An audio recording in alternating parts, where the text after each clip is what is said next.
briefing by Electricity Minister Dr Kgosientsho Ramokgopa. Everyone watching back at home, and just to once more thank the members of the media for making time to carry this update. Just to indicate that the update is delayed by about 2 days, and the only reason for that is because we didn't want to compete with the Heritage Day celebrations. As you know, that the Deputy President was delivering the main message in KZN. At Tekwini, which was the site of the national event for the Heritage Day celebration. So we thought that we were going to use the occasion of Tuesday for purposes of sharing with you the week that was. Remember that I gave you an update in relation to the week Monday to Friday, and I'm going to continue to do that consistently. Going forward. So I just need to also indicate that we had a very successful transmission financing seminar, which took place at the JSC, I think is last week Thursday or so, where we were able to aggregate a number of the financing houses, Fraternity, the DFIs, the commercial banks, and also just the pension funds that are keen on seeing the opportunity or exploring the opportunities on the transmission side. As indicated before, we are looking to ensure that we are able to tap into the liquidity that is available from the private sector to allow us an opportunity to expand the grid so that we are able to accommodate the renewable energy solutions that have been rolled out in the country, and a number of them have not been connected to the grid as a result of the constraint on the transmission side. And we did indicate that the transmission expansion and strengthening exercise will require considerable amount of resources, and we know that the ESCOM balance sheet is constrained. We know that the sovereign matrix has deteriorated, so it's important that we explore opportunities for the country to tap into the liquidity that is sitting with the private sector. We also know that there are a number of countries all over the globe that have pursued a number of solutioning for transmission financing and expansion, and we wanted to learn from those experiences. So we learned on how the Brazilians have done it. We've learned in part how the Indians have done it, but also the multilateral development institutions were able to share with us what are some of the key considerations for them to be able to participate, including our very own DFIs and the commercial banks, and some of the experts from from academia and some of the experts who are attached to a number of research institutions were able to share with us what those options are. So we are seeing that the seminar really as a launching pad for that conversation that will culminate in us structuring a solution, which solution will then canvass through the structures of government so that we are able to resolve the challenges on the transmission side. I think our key message there is that we don't want to repeat the same mistakes that have been committed on the generation side, where we kick the can down the road and we just thought that the private sector on its own will come into the space and resolve the issues of generation capacity constraint. But what we know is that the state must be a very active participant in that space, and that's why we are doing everything possible to create those conditions. And for us to create those conditions, it's necessary upfront to have an appreciation and understanding from the private sector what are some of those, for lack of better word, conditionalities that in their own views will make it possible for them to be able to finance. And we have found that a lot of the solutions that were proposed really are converging with some of the thinking in the ministry, but of course we will pronounce on that. And just going on the week that was, the period from the 18th of September to the 22nd of September, we have seen that really the capacity available is beginning to improve. There's been a healthy improvement there. On average, it reached about 29,664 megawatts over that period from the 18th to the 22nd of September. And we have seen that it peaked during the 19th of September. We saw that we now were able to breach the 30,000 megawatts. And like I said the last time, is that this is on the back of the units, some of the units that were on planned maintenance returning, and we have seen that there's been some level of improvement on the capacity available. And that made it possible for Eskom to revise downwards the intensity of load shedding. And we also saw during that the periods of the day in some of this, the week that was where load shedding was even suspended, and it also allowed us an opportunity to go into the long weekend period. Of course, the initial projection was that for the entire long weekend we are going to have no load shedding suspended.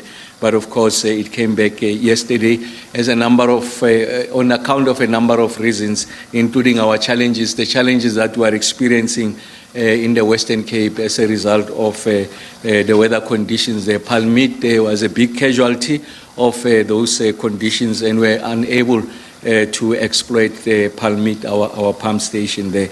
But I'm sure we can expand later what those the situation is and how we are addressing that situation. And of course, on account of the inclement weather in the Western Cape and the Eastern Cape, and our desire to make sure that we are able to support the efforts of the first responders, the emergency people to address and respond to the challenges that are associated with the inclement weather, the storms that have been experienced there. A decision was taken by Eskom to say that those areas, because of the difficulties that they are experiencing, will be exempt from load shedding, and then the rest of the country will carry the load in relation to ensuring that the megawatts that can be serviced are distributed across the entire country. And then the issues of planned outages, so you can see that it averaged 4,555. Of course, the 21st and the 22nd of September, we ramped it up to over 5,000 megawatts, essentially an additional 1,200, 1,500 megawatts from the opening day on Monday, the 18th of September. I think the point to convey here is that we will continue relentlessly with our efforts to ensure that planned maintenance gets to be executed for the reasons that I explained the last time. Really, the intention was to make sure that everything possible is done to address the issues around the possibility of these units failing going into the future, and that therefore planned maintenance is something that receive our attention, and we are going to be diligent in ensuring that we are able to execute planned maintenance so that we are able to derive the benefit going into the future. We are able to undermine this possibility of these units failing on their own, addressing the issues around the unplanned capacity loss factor. And then again, speaking of the unplanned capacity loss factor, it averaged about 13,751. And you can see that we are now beginning to almost consistently beginning to be below the 15,000 megawatts in relation to unplanned capacity loss factor. I did make the point previously that we are striving, at least for now, to go even below 13,000 megawatts to ensure that we have as many megawatts available, because once we reduce the unplanned capacity loss factor, those megawatts gets to be added onto the available capacity, and they are also able to defray, if you like, the intensity of planned maintenance, and that's why there's no reason as a result of this exercise of reducing the unplanned capacity loss factor for us to further intensify load shedding to levels that are unacceptable. Of course, load shedding by definition is unacceptable. And of course, what's going to help now with this scenario of unplanned capacity loss factor is the prospects of the 3 units at Eskom at Kusile coming back. I did indicate that we have responded to the appeals that were lodged against the decision by the Minister of Environment, Fisheries and Forestry that gave us the exemption to bypass the flue gas desulfurization units to exploit the temporary stacks. We have responded comprehensively, and essentially there was issues around the health plan. We responded by late next week, and of course the Minister of DFFE at the right time, she will make that determination. So it's a space that is left to her, and I'm sure that once that gets to be resolved, we'll get the benefit of that 2,100 megawatts plus that are going to come from those 3 units, and we should be in a position to drive down the unplanned capacity loss factor. As a result, there's additional megawatts on the available capacity, and that means that we're able to bring down the intensity of load shedding. An area that still requires additional attention on our part is the issues around the partial load losses. I did indicate we have identified the stations that are notorious for elevated levels of the partial load losses, and Mr. Numalo has galvanized additional expertise, as I've indicated, to help us to resolve those challenges. Is an area of attention going into the future. You can see that there's significant amount of megawatts, upwards of 7,000 megawatts.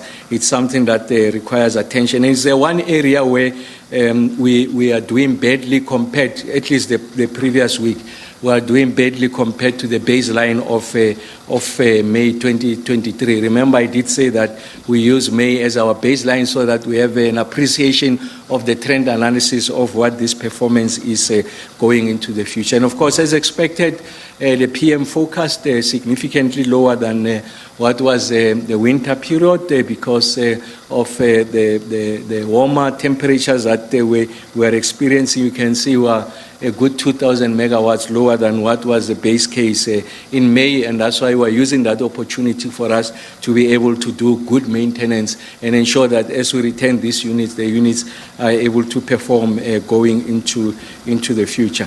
We are improving on our outage slips thanks to Mr. Ngumalo and the team, the various general managers at our respective power stations. I think we are covering ourselves in glory to see that we are improving significantly on the areas of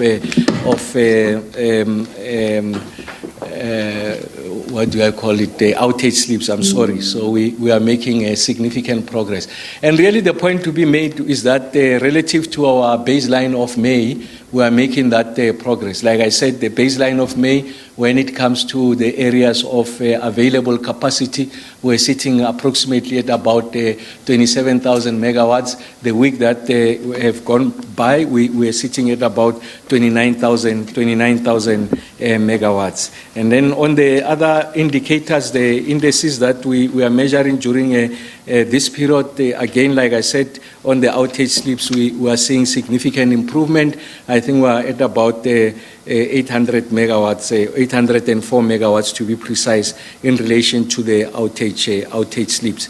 And again, we want to address the issues of the UCLF. Like I said earlier on, we really want to bring it down to sub 14,000 consistently, so that at any given time you don't have more than 14,000 megawatts that is out of circulation, because that undermines the rate at which we're able to keep the lights on, and it calls for higher levels of load shedding. So we're making the kind of progress that we desire, and like I said, going into the more warmer period, we'll ensure that we're using that for good maintenance, whilst ensuring that we're calculated and we don't intensify the load shedding. And of course, when we bring the 3 units at Kusile, that is a good injection in relation to available capacity. And like I've indicated the last time, we're expecting to fire Unit 5 by December of this year. That's another 700 megawatts plus that will come onto the stream. That's dispatchable. Of course, these units, they pay about 800 megawatts, but we think what is dispatchable are approximately 712 megawatts or so. So you can see that there's that consistent improvement in relation to additional capacity. Of course, the 3 units really is on the unplanned capacity loss factor, and new generation capacity is Unit 5, which is a welcome injection in relation to the performance. So I will leave it there for now. and Electricity Minister Dr Kgosientsho Ramokgopa just briefing the media on the Energy Action Plan, speaking about how they're drawing from international and local experience again and trying not to make mistakes.